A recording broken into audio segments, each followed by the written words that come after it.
Good morning friends. आज हम discuss करेंगे ईएमएफ यानी electromotive force, terminal voltage, internal resistance, cell discharge होता है तो कौन सा फॉर्मूला, चार्जिंग होता है तो कौन सा फॉर्मूला यूज। तो पहले हम बात करते हैं, उसके पहले ईएमएफ और टर्मिनल वोल्टेज के बारे में डिस्कस करने से पहले हम बात करेंगे सेल और बैटरी के बारे में। सेल यानी एक सिंगल जो है, अपने मार्केट में पेंसिल सेल देखा होगा, उसका जो वोल्टेज होता है वो 1.5 वोल्टेज होता है, आप उसके ऊपर मार्क किया होता है। तो सेल कई टाइप के आते हैं, उसको बार बार यूज कर सकते हो। रिचार्जेबल सेल आता है और कई बार उसको यूज एंड थ्रो, यानी एक बार यूज करने के बाद उसको थ्रो करना है। तो ये प्राइमरी और सेकेंडरी सेल, केमिस्ट्री में भी आपने पढ़ा होगा सेल के बाद लेक्लांस सेल, डैनियल सेल, ये सब जो है केमिस्ट्री में पहले आता था, अभी मुझे पता नहीं कि क्या होता है। तो सेल का सिंबल ये होता है। बैटरी और सेल में डिफरेंस है। सेल यानी सिंगल जो है, और बहुत सारे सेल को आपने सीरीज में कनेक्ट कर दिया है, ये बहुत सारा, तब ये बैटरी बन जाती है। तो बैटरी और सेल में डिफरेंस है। तो हम बात करेंगे कि ये ईएमएफ क्या होता है और इलेक्ट्रोमोटिव फोर्स, उसका सिंबल ये होता है। उसकी डेफिनेशन में इलेक्ट्रोमोटिव फोर्स, तो फोर्स का कोई यूनिट नहीं है, ये यूनिट जो है, ई का यूनिट जो होगा वो वोल्ट होगा, वोल्ट। उसका मीनिंग जो है, उसका फुल फॉर्म इलेक्ट्रोमोटिव फोर्स है, पर उसका डायमेंशन और उसकी वैल्यू, वो फोर्स इसलिए पहले दिया था क्योंकि वहां पे बैटरी क्या करती है, इलेक्ट्रॉन को धक्का लगाती है, एनर्जी प्रोवाइड करती है, और धक्का लगा दिया यानी एक टाइप का फोर्स लगा दिया, इसलिए उसका नाम इलेक्ट्रोमोटिव। पर बैटरी का जो वोल्टेज है 5 वोल्ट, 2 वोल्ट, 2.5, 1.5, वो पेंसिल का यही है, उसको हम ईएमएफ बोलते हैं। पर यही सेल जब कोई सर्किट में कनेक्ट करते हैं, तब आप वापस उसका वोल्टेज मेजर करने जाएंगे तो वो आपको देगा टर्मिनल वोल्टेज। दोनों में डिफरेंस कुछ नहीं, दोनों का यूनिट सेम है, सिंबल अलग अलग है। फिर से समझना कि एक सेल है, पेंसिल सेल, उसका वोल्टेज आप बाहर से नोट करोगे, मल्टीमीटर करके डिवाइस आता है, मल्टीमीटर में वोल्ट मीटर करके डिवाइस आता है। अदरवाइज आपके लैब में वोल्ट मीटर है, तो वोल्ट मीटर के दो टर्मिनल के बीच में आप दो एंड एक प्लस और माइनस के बीच में वोल्टेज चेक करोगे तो आपको 1.5 वोल्ट मिलेगा, न्यू फ्रेश सेल होगा तो। पर वो उसको क्या बोलते हैं, ईएमएफ बोलते हैं। E is equal to 1.5 volt. तो ईएमएफ को, या आप इलेक्ट्रोमोटिव फोर्स बोलो, उसका सिंबल यानी वोल्टेज है ये एक्चुअली, तो E इक्वल टू 1।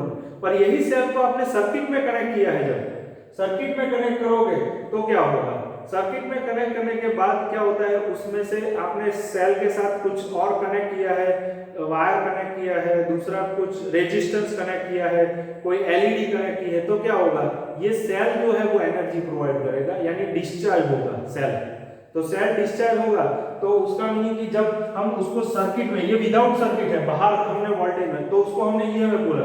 पर अभी ये सेल जो है उसको किसी और के साथ, रेजिस्टेंस के साथ, एलईडी के साथ कनेक्ट किया है, बल्ब, कोई भी छोटा सा बल्ब है उसके साथ कनेक्ट किया है, तब वापस उसके दो टर्मिनल के बीच में वोल्टेज मेजर करोगे तो कम वोल्टेज आएगी, इससे कम वोल्टेज, और वही जो वोल्टेज है उसको हम बोलते हैं V equal to 1.2 volt. Suppose assume कर लेते हैं 1.2 वोल्ट, तो उसको हम क्या बोलेंगे, टर्मिनल वोल्टेज। तो दोनों में डिफरेंस क्या है, विदाउट करंट, यानी करंट सर्किट में पास नहीं हो रहा, यानी उसको सेल को हमने बाहर चेक किया है, सर्किट के बाहर, तब वो हमें ईएमएफ देगा। और जब सर्किट के अंदर कनेक्टेड है, सर्किट चालू है, और तब वोल्टेज मेजर करेंगे तो वो हमें टर्मिनल वोल्टेज देगा। बाकी कोई डिफरेंस दोनों में, क्योंकि ये डिफरेंस कब आता है, क्योंकि जो सेल है वो, उसके अंदर आप सेल को तोड़ोगे तो उसके अंदर से ब्लैक पाउडर निकलेगा, तो वो पाउडर जो है, यानी वो मटेरियल जो जिससे बना है, उसका रेजिस्टेंस होता है, और उसको हम बोलते हैं इंटरनल रेजिस्टेंस बोलते हैं। तो कोई भी आप वो टू व्हीलर यूज करते हैं उसके अंदर भी केमिकल आता है, तो केमिकल जो है होता है उसके अंदर ये केमिकल जो है वो क्या प्रोवाइड करता है, इंटरनल रेजिस्टेंस प्रोवाइड। कब इंटरनल रेजिस्टेंस काउंट होता है, जब उसको सर्किट में करोगे तब उसका इंटरनल रेजिस्टेंस, जब तक सर्किट में नहीं करोगे तो करंट पास नहीं होगा, करंट नहीं होगा तो आपका ये जीरो होगा, तो V इक्वल टू, तो इक्वेशन क्या बनेगा, वोल्टेज टर्मिनल वोल्टेज V और ईएमएफ में डिफरेंस क्या है, दोनों कौन सा बड़ा है, सेल डिस्चार्ज हो जाए होता है तो आपका V जो है वो E से कम होगा। मैंने बताया कि E वैल्यू ज्यादा होगा 1.5 पर सर्किट में जोगे तो आपका कम वैल्यू आएगा, क्योंकि इंटरनल रेजिस्टेंस जो उसका वैल्यू है उसको हम बैटरी, कोई भी बैटरी ले लो उसका इंटरनल रेजिस्टेंस होता है, उसका जब सर्किट में कनेक्ट करोगे तो उसका इंटरनल रेजिस्टेंस काउंट होगा ही होगा। समझ में आ गया, तो ये है इंटरनल। एक बैटरी है, उसका एग्जांपल दे रहा हूँ, एक बैटरी जो है वो 5 वोल्ट की बैटरी है और एक बैटरी जो है वो 15 वोल्ट की बैटरी है। तो आपके पास एक बल्ब है, तो 5 वोल्ट की बैटरी से वो बल्ब जो है वो आपका ऑन हो रहा है, 15 वोल्ट की बैटरी से ऑन नहीं हो रहा है। उसका मीनिंग क्या होता है, बैटरी के वोल्टेज तो इंपॉर्टेंट है, उसके साथ उसका इंटरनल रेजिस्टेंस। 5 वोल्ट की बैटरी से वो बल्ब ऑन हो जाता है तो 15 से होना ही चाहिए, पर ऐसा नहीं है। 15 वोल्ट की बैटरी का इंटरनल रेजिस्टेंस ज्यादा होगा तो वो करंट कम देगा और आपका बल्ब ऑन नहीं होगा। तो कई बार ऐसा होता है, तो इंटरनल रेजिस्टेंस जो है वो बहुत इंपॉर्टेंट होता है। तो ये जब सेल डिस्चार्ज होता है, बैटरी डिस्चार्ज होती है तो V equal to E minus IR equation use करना होगा, और जब सेल चार्ज होता है, आपने चार्जिंग करने के लिए रखा है सेल को, तो V equal to E plus, तब आपका E is greater than V जो है ये हो जाएगा, sorry V is greater than E, terminal voltage is greater than, तो टर्मिनल वोल्टेज दोनों का यूनिट सेम है, I यानी करंट, R यानी इंटरनल रेजिस्टेंस। तो इंटरनल रेजिस्टेंस कम हो ऐसी बैटरी हमें यूज करनी चाहिए।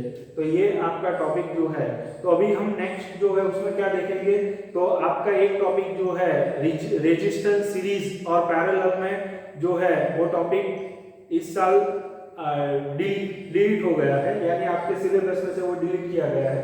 तो अभी हम सेल को सीरीज में, ये ऐसी एक सेल है तो दो सेल, ये 1.5 वाला एक सेल है, दूसरा सेल सीरीज में कनेक्ट करेंगे, तीसरा सेल, तो आपका क्या होगा, उसमें बैटरी का वोल्टेज बढ़ेगा। एक 1.5 का सेल मार्केट में आता है पेंसिल सेल, 3 सीरीज में करेंगे तो 4.5 वोल्टेज मिलेगा। तो उसको सीरीज में पैरेलल में कनेक्ट करके हमें देखना है कि सेल को सीरीज पैरेलल में कनेक्ट करके उसका फाइनल जो फॉर्म क्या होता है, उसका इक्वेशन क्या आता है, वो हमें देखना है।